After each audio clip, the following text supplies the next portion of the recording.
ಕಬ್ಬು ಬೆಳೆಗಾರರ ಹೋರಾಟ ಅಂತ್ಯಗೊಂಡಿದೆ. ಆದರೆ ಕಬ್ಬು ಕಿಚ್ಚು ಮತ್ತೆ ಹೊತ್ಕೊಳ್ಳೋ ಸಾಧ್ಯತೆ ಇದೆ.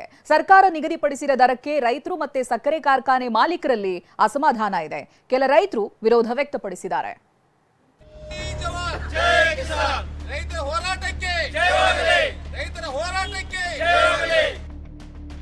ಕಬ್ಬಿಗೆ ದರ ನಿಗದಿ ಬಳಿಕವೂ ಮುಂದುವರೆದ ಜಟಾಪಟಿ. ರೈತರು ಮಾಲೀಕರಲ್ಲೇ ಪರ ವಿರೋಧ, ಹಲವರಿಗೆ ಗೊಂದಲ. ಪ್ರತಿ ಟನ್ ಕಬ್ಬಿಗೆ 3,500 ರೂಪಾಯಿ ಬೆಂಬಲ ಬೆಲೆ ನೀಡಬೇಕೆಂದು ಆಗ್ರಹಿಸಿ ರೈತರು ನಡೆಸುತ್ತಿದ್ದ ಪ್ರತಿಭಟನೆ ಅಂತ್ಯವಾಗಿದೆ. ನಿನ್ನೆ ಸರಣಿ ಮೀಟಿಂಗ್ ನಡೆಸಿದ್ದ ಸಿಎಂ ಸಿದ್ದರಾಮಯ್ಯ ಕಬ್ಬು ಅರೆದಂತೆ ಸಮಸ್ಯೆಗೆ ಮದ್ದು ಅರೆದಿದ್ದಾರೆ. 3,300 ರೂಪಾಯಿ ನಿಗದಿಪಡಿಸಲಾಗಿದೆ. ಇದರಿಂದ ಕೆಲ ರೈತರು ಸಂಭ್ರಮಾಚರಣೆ ಮಾಡುತ್ತಿದ್ದರೆ ಕೆಲ ರೈತರು ವಿರೋಧ ವ್ಯಕ್ತಪಡಿಸಿದ್ದಾರೆ. ಅಲ್ಲದೆ ಕೆಲ ಸಕ್ಕರೆ ಕಾರ್ಖಾನೆ ಮಾಲೀಕರು ಹೆಚ್ಚುವರಿಯಾಗಿ 50 ರೂಪಾಯಿ ಹಣ ನೀಡಲು ಒಪ್ಪಿಲ್ಲ ಎನ್ನಲಾಗುತ್ತಿದೆ. ಹೀಗಾಗಿ ಕಬ್ಬಿಗೆ ದರ ನಿಗದಿ ಬಳಿಕವೂ ಜಟಾಪಟಿ ಮುಂದುವರೆದಿದೆ.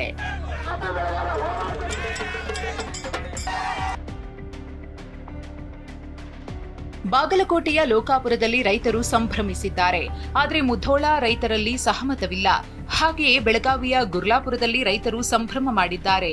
ಆದರೆ ಹುಕ್ಕೇರಿಯಲ್ಲಿ ಸರ್ಕಾರದ ನಿರ್ಧಾರಕ್ಕೆ ವಿರೋಧ ವ್ಯಕ್ತವಾಗಿದೆ. ಹುಕ್ಕೇರಿಯಲ್ಲಿ ಇವತ್ತೂ ಪ್ರತಿಭಟನೆ ಮುಂದುವರೆದಿದೆ. ಸರ್ಕಾರ ನಿನ್ನೆ ನಿರ್ಧಾರ ಪ್ರಕಟ ಮಾಡಿದೆ, ಅದಕ್ಕೆ ನಿಮ್ದು ಸಹಮತಿ ಇದೆಯಾ? ನಮ್ಮದು ಅಸಮಾಧಾನ ಇದೆ. ನಾವು 3,300 ರೂಪಾಯಿ ಅದು ರಿಕವರಿ ಮೇಲೆ ಕೊಡ್ತಾ ಇದ್ದಾರೆ ಅವರು.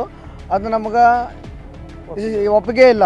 3,300 ಒಪ್ಪಿಗೆ ಯಾವಾಗ ಆಗುತ್ತೆ ಅಂದರೆ ಇವರು ನಮಗೆ 3,300 ರಿಕವರಿ ಇಲ್ಲದೆ ಕೊಡ್ತೇನೆಂದರೆ ನಾವು ಜರ ಸಮಾಧಾನ ತಗೋಬೋದು. ಆದರೆ ಇವರು ರಿಕವರಿ ಅಂದರೆ ನಮ್ಮದು 3,300 ಒಪ್ಪಿಗೆ ಇಲ್ಲ. ನಮ್ಮ ಮುಂದೆ ಹೋರಾಟ ಹಿಂಗೆ ನಡೆಸೋರ, ಮುಂದೆ ಹೋರಾಟ ಉಗ್ರವಾದ ಹೋರಾಟ ಆಗೇ ಆಗೋದು. ವಿಚಾರ ಅಂದ್ರೆ ಸರ್ಕಾರ 3,300 ರೂಪಾಯಿಯನ್ನ ಕಬ್ಬಿನ ರಿಕವರಿ ಮೇಲೆ ನಿಗದಿಪಡಿಸಿದೆ ಅನ್ನುವುದು ರೈತರ ವಾದ. ರಿಕವರಿ ಪರಿಗಣಿಸದೆ ಕಬ್ಬಿಗೆ 3,500 ರೂಪಾಯಿ ನಿಗದಿಪಡಿಸಬೇಕು ಅಂತ ಆಗ್ರಹಿಸಿದ್ದಾರೆ. 11.25 ರಿಕವರಿಗೆ 3,300 ರೂಪಾಯಿ ನಿಗದಿ ಮಾಡಲಾಗಿದೆ. ಕರ್ನಾಟಕದಲ್ಲಿ ಇಷ್ಟು ರಿಕವರಿ ಬರೋದೇ ಇಲ್ಲ ಅನ್ನೋದು ರೈತರ ವಾದ. ಸಕ್ಕರೆ ಸಚಿವ ಶಿವಾನಂದ ಪಾಟೀಲ್ ಬೆಳಗಾವಿಗೆ ಬಂದಾಗ ಸರ್ಕಾರದ ಆದೇಶವನ್ನ ತಿರಸ್ಕಾರ ಮಾಡಿ ಕಳುಹಿಸಬೇಕು ಅಂತ ಹುಕ್ಕೇರಿ ರೈತರು ಒತ್ತಾಯಿಸಿದ್ದಾರೆ. ಹೌದು, ಸಕ್ಕರೆ ಫ್ಯಾಕ್ಟರಿ ಅವರು 11 ರಿಕವರಿ ಇಲ್ಲೇ ಇಲ್ಲ. ಈಗ 11.25 ರಿಕವರಿ ಬಂದ್ರೆ 3,300 ಸಿಗುತ್ತೆ. ಅದರ ಒಳಗಡೆ ಬಂದ್ರೆ ನಮಗೆ 3,000, 2,700, 2,800 ಸಿಗುತ್ತೆ. ಈ ರಾಜ್ಯ ಸರ್ಕಾರ ಮುಖ್ಯಮಂತ್ರಿಯವರೇ ನೀವು ಗಮನ ತಗೋಬೇಕು. ಯಾವುದೇ ಸರ್ ಇದು 11 ಪಾಯಿಂಟ್ ರಿಕವರಿಯನ್ನು ತೆಗಿಬೇಕು. ನೀವು 3,300 ಘೋಷಣೆ ಆಗಬೇಕಾದ್ರೆ ಇವತ್ತು ಏನು ನಿಮ್ಮ ಸಕ್ಕರೆ ಸಚಿವನ ಕಳ್ಸತ್ರಿ, ಇವತ್ತು ಅದನ್ನು ಕ್ಯಾನ್ಸಲ್ ಮಾಡಿ ಕಳಿಸ್ಬೇಕು. ಈ ಬಗ್ಗೆ ಸ್ಪಷ್ಟನೆ ನೀಡಿರುವ ಸಿಎಂ ಸಿದ್ದರಾಮಯ್ಯ 10.25 ರಿಕವರಿಗೆ 3,200 ರೂಪಾಯಿ, 11.25 ರಿಕವರಿಗೆ 3,300 ರೂಪಾಯಿ ಕೊಡ್ತಿದ್ದೇವೆ. ಆದೇಶ ಹೊರಡಿಸುತ್ತೇವೆ, ಎಲ್ಲಾ ಗೊಂದಲಕ್ಕೂ ಉತ್ತರ ಸಿಗುತ್ತೆ ಅಂತ ಸ್ಪಷ್ಟಪಡಿಸಿದ್ದಾರೆ.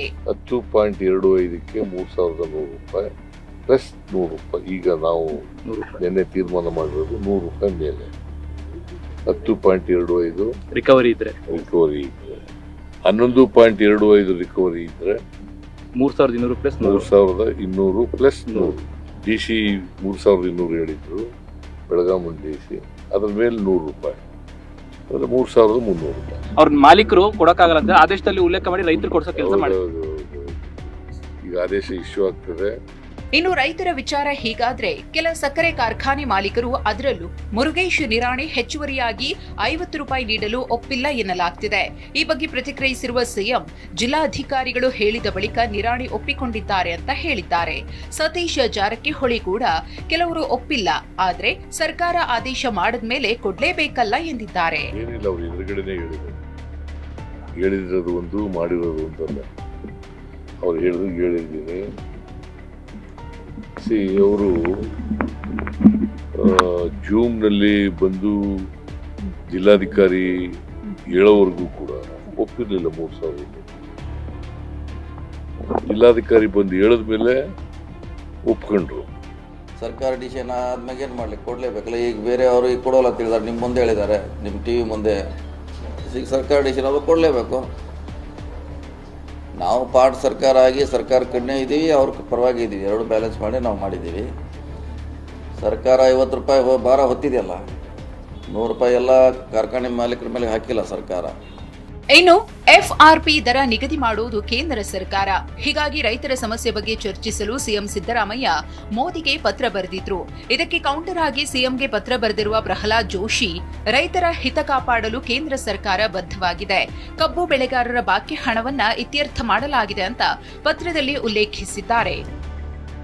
ಅಲ್ಲದೆ ಕೇಂದ್ರ ಸಚಿವ ವಿ ಸೋಮಣ್ಣ ಕೇಂದ್ರದತ್ತ ಬೊಟ್ಟು ಮಾಡುವ ಮುನ್ನವೇ ಸಿದ್ದರಾಮಯ್ಯ ಈ ನಿರ್ಧಾರವನ್ನ ತೆಗೆದುಕೊಳ್ಳಬೇಕಿತ್ತು ಅಂತ ಕುಟುಕಿದ್ದಾರೆ. ಈ ಕೆಲಸನ ಸನ್ಮಾನ್ಯ ಸಿದ್ದರಾಮಯ್ಯನವರು ಒಂದೇ ದಿನದಲ್ಲಿ ಮಾಡ್ಬೋದಾಗಿತ್ತು.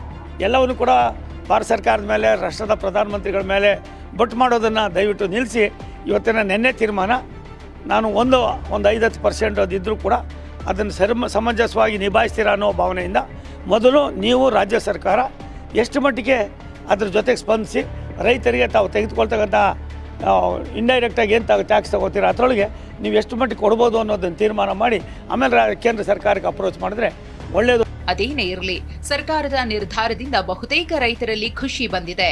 ಬೆಳಗಾವಿಯಲ್ಲಿ ಸಂಭ್ರಮ ಮುಗಿಲು ಮುಟ್ಟಿದೆ. Bureau report, TV9.